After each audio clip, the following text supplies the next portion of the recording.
Hello students, Praveen பூர்வார்த்தில் Tamil section 3rd paper பார்த்துக்கிட்டு இருக்கோம். அதில் கவிதை பூங்கா அதிலிருந்து ஒரு 15 மார்க் எஸ்ஸே பார்க்கலாம். இம்பார்ட்டண்ட்.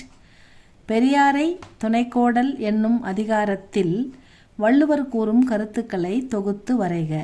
திருக்குறள்லேருந்து கேட்டிருக்காங்க. பெரியாரை துணைக்கோடல் என்கிற தலைப்பில் திருவள்ளுவர் தலைமை பொறுப்பில் உள்ளவர்கள் பெரியவர்களின் துணையை பெற வேண்டியதன் அவசியத்தை கீழ்கண்டவாறு விளக்குகிறார். அதாவது ஒரு தலைமை பொறுப்பில் இருக்கிறாங்கன்னா அவங்க தன் இஷ்டத்துக்கு எந்த முடிவும் எடுக்கக்கூடாது. அந்தந்த துறையில் சிறப்பு வாய்ந்தவங்களுடைய அனுபவ அறிவை கேட்டு தான் முடிவு எடுக்கணும். அனுபவ அறிவை கேட்டு மற்றவர்களை அனுபவத்தையும் அவர்களின் ஆலோசனைகளையும் பெற்று தான் முடிவெடுக்கணும் அப்படின்னு சொல்கிறாரு. அதுதான் இது. அரண் அறிந்து சிறந்த அறிவையும் பெற்ற பெரியோரின் நட்பை தேடிக்கொள்ளும் வகையை ஆராய்ந்தறிய வேண்டும்.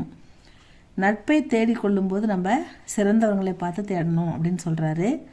வந்த துன்பத்தை நீக்கவும் துன்பம் வராதபடி காக்கவும் வல்ல பெரியாரை துணையாக கொள்ளல் வேண்டும். இது யாரை துணை கொள்ள வேண்டும்? பெரியாரை துணை கொள்ள வேண்டும் அப்படின்ற தலைப்பில் அவர் கொடுத்துருக்கிற கருத்துக்கள். வந்த துன்பத்தை நீக்கவும் துன்பம் வராதபடி நம்மை காக்கவும் வல்ல பெரியாரை துணையாக கொள்ள வேண்டும். அரியதில் அரிய செயல் பெரியாரை துணையாக கொள்வது ஆகும். நம்ம தெரியாமல் போய் எந்த தப்பும் பண்ணிடாமல் அனுபவ அறிவு இல்லாமல் எதையாவது நம்ம நஷ்டப்பட்டுறாமல் நம்ம வாழ்க்கையில் பெரிய துன்பத்துக்கு போய் ஆளாயிடாமல் இருக்கணும்னா அரியதில் அரிய செயல் பெரியாரை துணையாக கொள்வது அப்படின்னு சொல்லியிருக்காரு.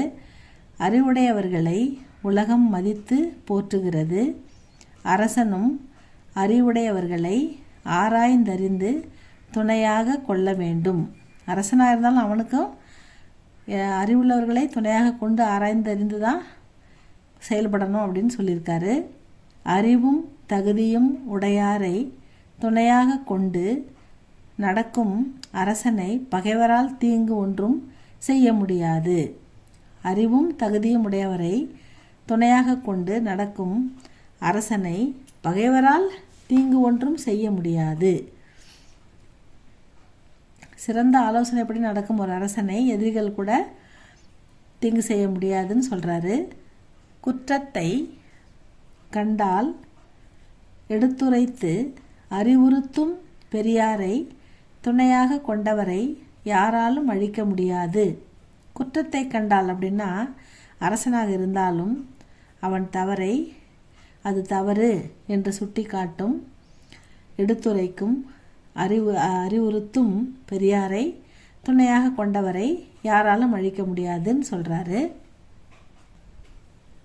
கண்டித்து அறிவுரை கூறும் அமைச்சர் போன்ற பெரியோரை துணையாக கொள்ளாத அரசன் அழிக்கும் எதிரிகள் இல்லாவிட்டாலும் அழிந்து விடுவான். கண்டித்து தவறு செய்யும்போது கண்டித்து தவறு செய்யாதிருக்க அறிவுரை கூறும் அமைச்சர் போன்ற பெரியோரை துணையாக கொள்ளாத அரசன் அழிக்கும் எதிரிகள் அவனுக்கு எதிரிகள் இல்லாவிட்டாலும் அவன் அழிந்து போவான். தன்னிச்சையாக தான் தோன்றித்தனமாக செயல்படும் அரசன் அழிந்து போவான் அப்படின்னு சொல்கிறாரு. முதலீடு இல்லாத வியாபாரிக்கு வியாபாரத்தில் லாபம் இல்லை. அதே போல உறுதியான துணை இல்லாதவர்க்கு நிலைத்த வாழ்வில்லை. முதலீடே இல்லாமல் ஒரு வியாபாரம் பண்ண முடியாது. அப்படி பண்ணால் அவருக்கு அந்த லாபம் கிடைக்காது. அதே போல் உறுதியான துணை நல்ல ஒரு வழிகாட்டுதலோடு அமைந்த ஒரு அறிவுள்ள ஒரு துணை அவசியம் தேவை. அப்படி இல்லாதவர்களுக்கு நிலைத்த வாழ்வில்லை அப்படின்னு திருவள்ளுவர் சொல்கிறாரு.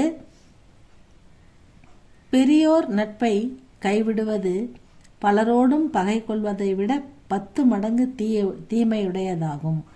நல்ல அறிவுள்ள ஆலோசனை கூறும் திறம் படைத்த பெரியோர்களை அவர்களின் நட்பை கைவிடுவது பலரோடும் பகை கொள்வதை விட 10 மடங்கு தீமையை தரும் அப்படின்னு சொல்கிறாரு. இவ்வாறு பெரியோரின் துணையின் சிறப்பை திருவள்ளுவர் அழகாக விளக்குகிறார். இதுதான் ஸ்டூடெண்ட்ஸ். இதுக்கப்புறம் இன்னொரு எஸ்ஸே பார்த்துடலாம். அது பக்கத்தில் பாரதியார் போற்றும் புதுமை பெண்ணின் பெருமைகளை கூறுக அப்படின்னு கேட்டிருக்காங்க. அது பார்த்துடலாமா?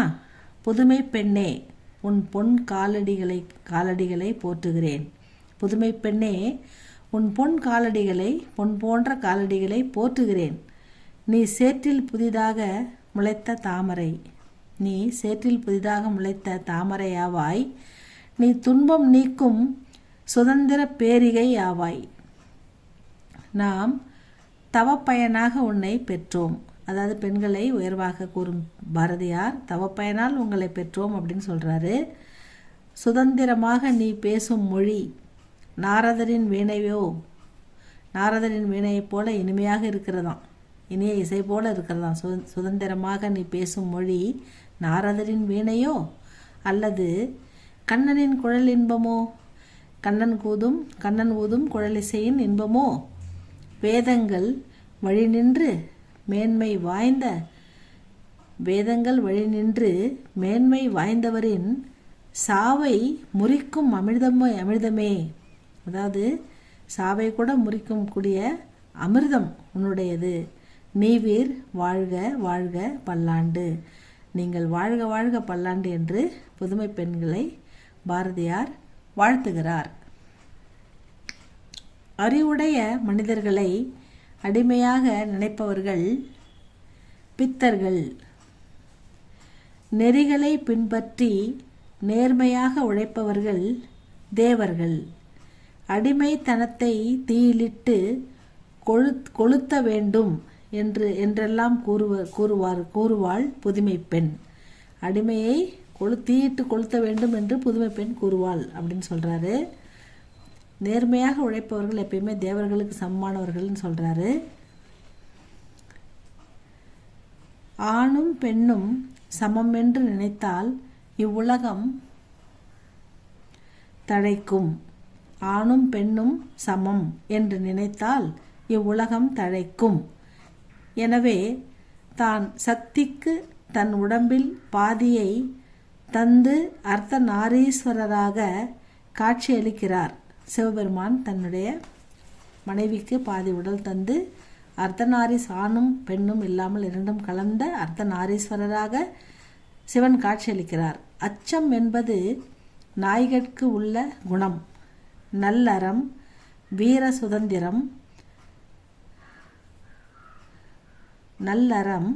வீர சுதந்திரம்தான் நற்குடி பெண்ணின் குணங்களாகும். சுதந்திரம் தான் எப்பயுமே நல்ல குடி பெண்களின் குணம் அப்படின்னு சொல்கிறாரு.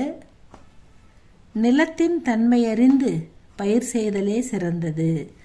அந்த நிலத்தில் எது சரியாக விளையுமோ அதை விளைவிக்க வேண்டும். அந்த நிலத்திற்கு பொருந்தாத பயிரை விளைவித்தல் செய்யக்கூடாது. அதுதான் அவர் சொல்கிறாரு. நிலத்தின் தன்மையறிந்து பயிர் செய்தலே சிறந்தது. மாண்புமிக்க நல்ல பிள்ளைகளை பெற்றெடுக்க வேண்டும். நம் பிள்ளைகள் சிறந்த குணமுள்ளவர்களாக மாண்புமிக்கவர்களாக இருக்க வேண்டும். மாதர்களுக்கு கற்புதான் அணிகலன். பெண்களுக்கு மாதர்கள்னா யார்? பெண்களுக்கு அணிகலனாக திகழ்பவை கற்பு. நூல்கள் பல கற்று வாழ்வை செம்மைப்படுத்த வேண்டும். பெண்கள் பல நூல்களையும் கற்று சிறப்புற வாழ வேண்டும். புதுமை பெண்ணின் சொற்களும் செய்கைகளும் நேர்மையாக இருக்கும். 4 வேதங்களும் கற்று மூட நம்பிக்கைகளை நீக்க வேண்டும். 4 வேதங்கள் கற்று அறிவுள்ளவர்களாக திகழ வேண்டும், மூட நம்பிக்கைகளை நீக்க வேண்டும் அப்படின்னு புதுமை பெண்களுக்கு பாரதியார் கூறுகிறார். நேரத்தை வீணாக்குதல் கூடாது.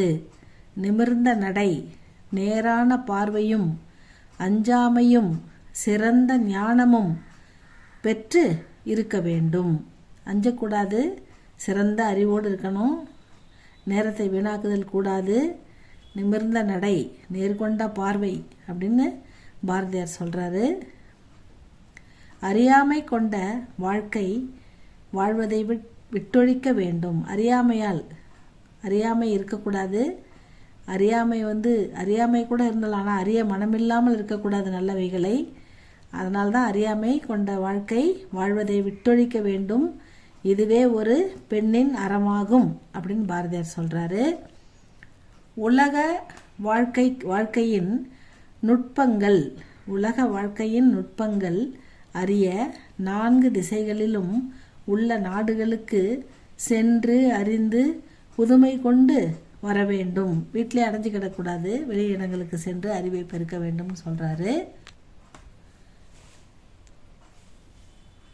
இவ்வாறு செய்து நம் பாரத தேசத்தை உயர்த்த வேண்டும், வீரப் பெண்களாக திகழ வேண்டும், சாத்திரங்கள் பல கற்க வேண்டும், மூட நம்பிக்கைகளை அகற்ற வேண்டும், இந்த உலகத்தையே புதுமையாக மாற்றி மனிதர்களை அமரர்களாக்கி பராசக்தியின் அருள் பெற்ற கன்னிகையான புதுமை பெண்ணே உன்னை போற்றுகிறேன் என்கிறார் பாரதியார்.